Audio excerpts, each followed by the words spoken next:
میرے بھائی کا اصل نام روپ سنگھ تھا۔ اس کو بچپن میں میرے والدین نے بے سہارا اور بے یارو مددگار پایا تو گود لے لیا۔ تب سے وہ ہمارے ساتھ تھے، مجھے سگی بہن سمجھتے اور میں بھی ان کو بھائی جیسا ہی مانتی تھی۔ روپ سنگھ کی عمر خونی بٹوارے میں 4 برس کی تھی۔ سب جانتے ہیں کہ تقسیم کے وقت بہت سے لوگ بچھڑ کر اپنوں سے جدا ہو گئے، کٹ مر گئے، لٹ گئے، یوں لاکھوں گھر تباہ و برباد ہو گئے تھے۔ جب کسی سرزمین پر انقلاب آتا ہے تو ایسی تبدیلیاں دیکھنے کو ملتی ہیں۔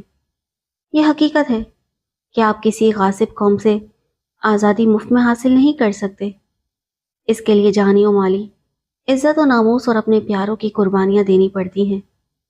اسی لیے کہا جاتا ہے کہ آزادی ایک نعمت ہے جس کی بہت بھاری قیمت چکانی ہوتی ہے۔ 1947 سے پہلے روپ سنگھ کی مانند بچے اپنے والدین کی شفقت بھری چھاؤں میں پل رہے تھے۔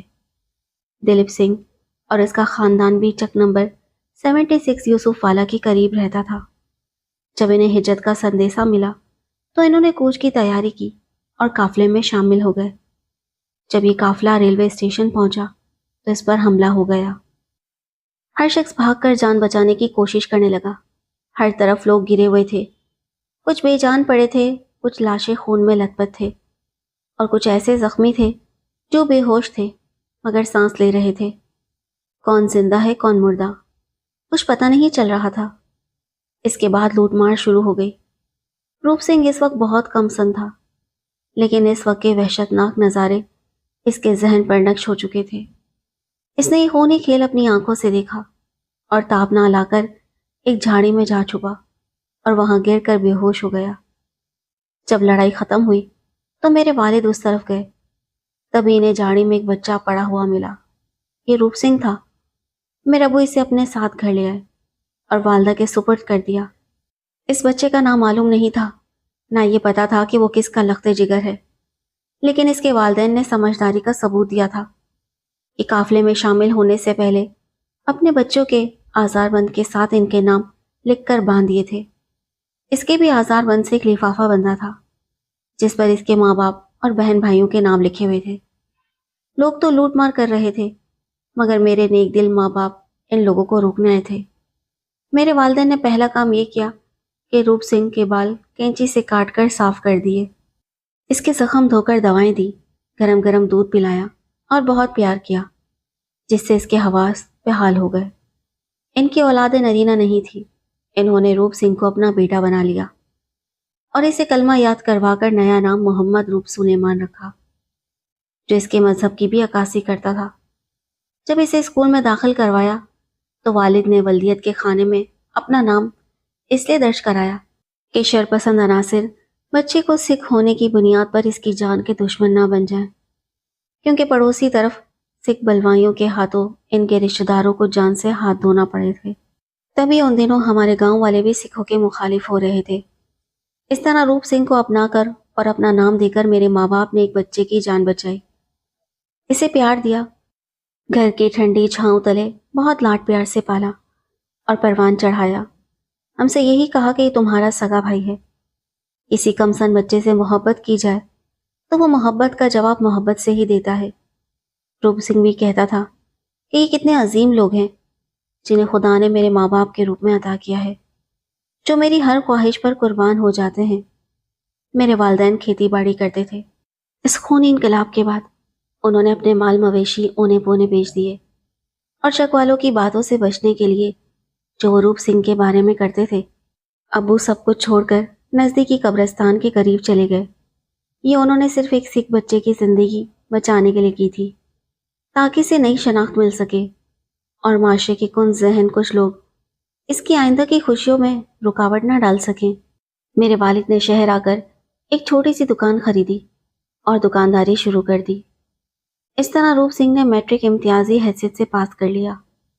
گویا والدین نے اسے اس قدر ذہنی سکون دیا اور اس کے روحانی تقاضوں کا خیال رکھا کہ وہ سب کچھ بھول کر کلی طور پر پڑھائی پر توجہ مرکوز کرنے لگا، جس کا نتیجہ بہت اچھا نکلا۔ میرے والدین کی زندگی کا یہی مقصد تھا کہ ان کا لے پالک بیٹا اعلیٰ تعلیم حاصل کر لے۔ وہ خود تو پڑھے لکھے نہیں تھے مگر بیٹے کو خوب سے خوب تر تعلیم دلوانا چاہتے تھے۔ روپ سنگھ بہت سمجھدار اور میرے والدین کا سچا ہمدرد تھا۔ اس نے سوچا کہ میرے ماں باپ بڑھاپے کی طرف بڑھ رہے ہیں، امیر بھی نہیں ہیں، محنت مشقت کر کے میری فیس بھرتے ہیں، لہٰذا FSC کے بعد اس نے اعلیٰ تعلیم حاصل کرنے کے بجائے نوکری کو ترجیح دی۔ ابا سمجھاتے، بیٹا تم آگے پڑھو، ہم محنت کر کے تمہیں پڑھائیں گے یہاں تک کہ تم اعلیٰ عہدے پر پہنچ جاؤ۔ لہٰذا اس نے کالج میں داخلہ لے لیا، FSC کی سند حاصل کی تو اب مسئلہ لاہور یا ملتان جا کر مزید تعلیم حاصل کرنے کا تھا، جس پر خوب خرچ آنا تھا۔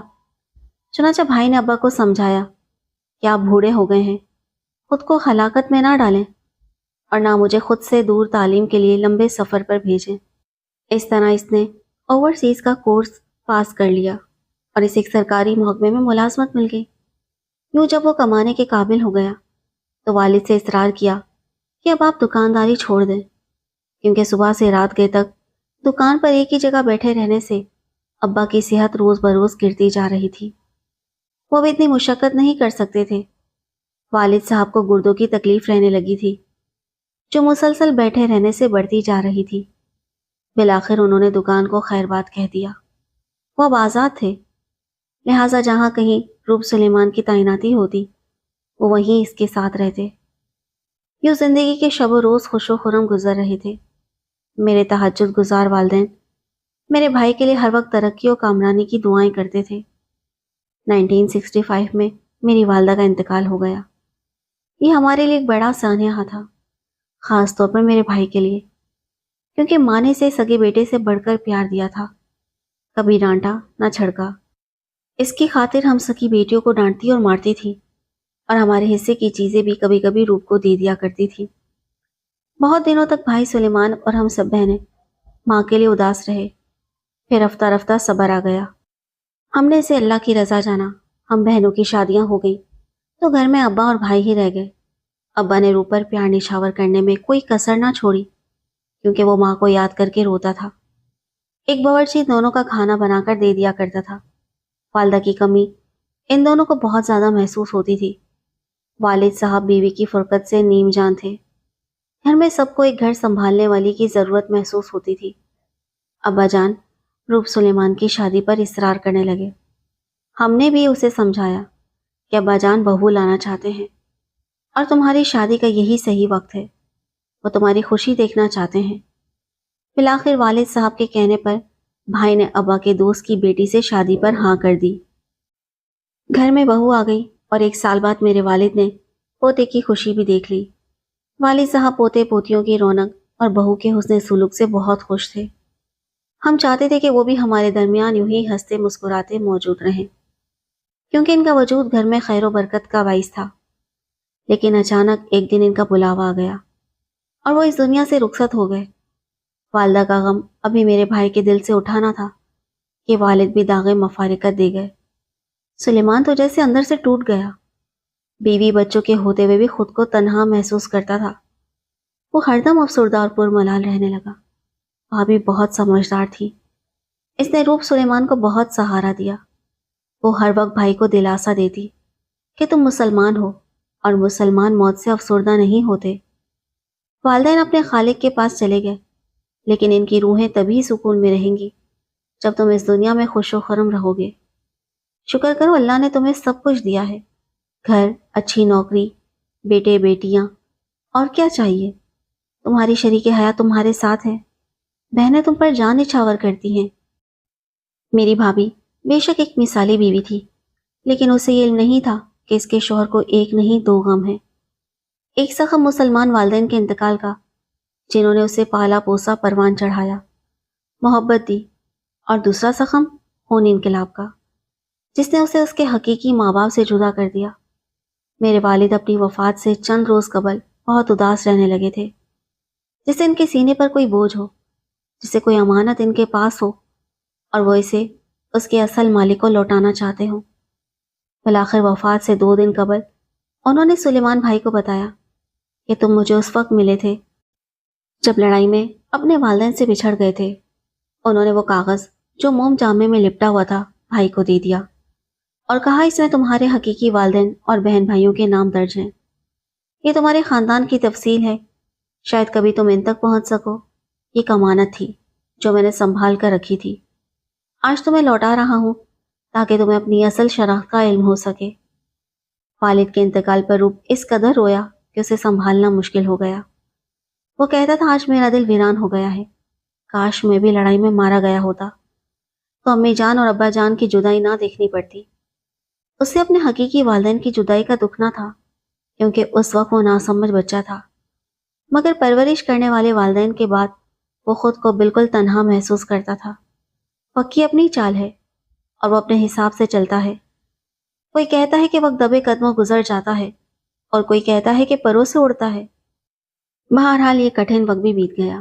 روپ سلیمان رفتہ رفتہ والدین کی جدائی کا غم سہ گیا اور اپنے بچوں کی خوشیوں میں مگن ہو گیا۔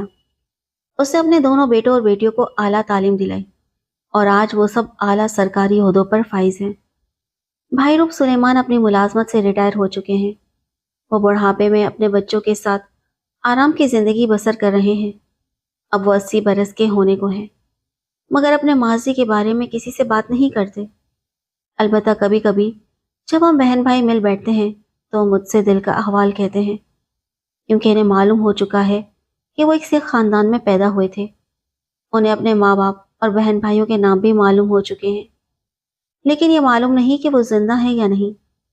وہ کہتے ہیں کہ دل میں ایک تڑپ ضرور ہے کہ کاش میرے خاندان کا کوئی فرد کبھی مجھے مل جائے تو اسے گلے لگا لوں۔ ہو سکتا ہے رب العزت نے ان میں سے کسی کو زندہ رکھا ہو۔ میرے بھائی نے کئی عمرے کیے، 2 بار حج بھی کیا۔ وہ ایک پکے مسلمان ہیں اور اپنے مذہب سے مکمل طور پر مطمئن بھی، لیکن انسان اپنی اصل کو جاننے کی خواہش رکھتا ہے، اور یہی وجہ ہے کہ آج اپنوں کی چاہت ان کے دل میں زندہ ہے۔ میں سوچتی ہوں، اے کاش ابا جان روپ سلیمان کو اس کی حقیقت نہ بتاتے، تب شاید میرے بھائی کا دل مطمئن اور پرسکون ہوتا، اور یہ خلش نہ رہتی کہ اس کے اپنے کہاں ہیں۔